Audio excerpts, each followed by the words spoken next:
and sitting. It's almost, we're gonna start our yoga section. And we wanted to do a quick introduction about our video that we did at the pool during our friend's barbecue. About ghosting. About ghosting, because who did not been ghosted? Raise your hand if you've been ghosted. I need a fourth hand. Me, exactly. Exactly. After talking to a guy for 2 months, Love it. they just disappeared. Love it. Just like that. Just like a ghost. Oh, did I hit you? Welcome to our video. We're gonna do some yoga and enjoy. So, we are at a pool party right now, but we stepped away just for a couple moments, and as we stepped away, we got on the topic of ghosting. So we want to talk about coping with being ghosted, and also some of the psychology behind the ghoster themselves. So we're gonna make this quick because we gotta get back to this pool party. Yeah, like the food is ready, and it's just like, we're coming, we're just gonna have a quick. Okay, so Miriam and I both have gotten ghosted. And from our perspective of being the ghoster, what hurts the most about that is the uncertainty and the not knowing. You know, like we don't have an answer of why this person just woke up one day and decided, I'm gonna stop talking to this person that I built something with no communication of the what and whys of it. So do you agree as well that that's kind of what it feels like to be the ghoster? Okay. And then on the ghoster's side of things, we were talking about how it's like a form of avoidance, where it's gonna take time and energy and effort to put in to confront a situation with Miriam or myself from the ghoster standpoint.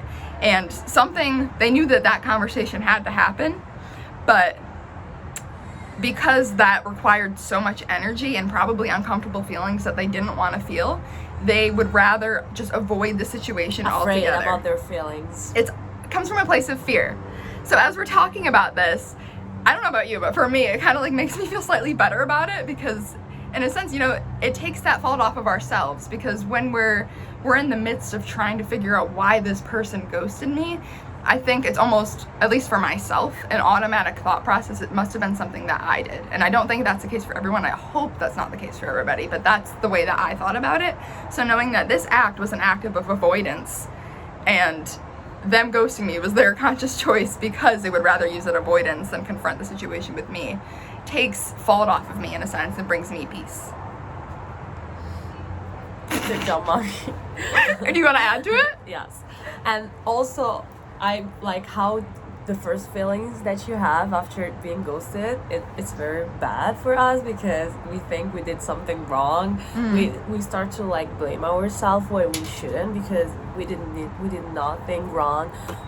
If a person walk away without giving us any reasons back, because that's like not definitely being mature. Like if you're a courageous person, a confident person with yourself, you don't walk away from any kind of situation, especially if you build something with someone. Yeah. So that's very disappointing if a person ghosts a lady or a man. It happens to. It happens to men too.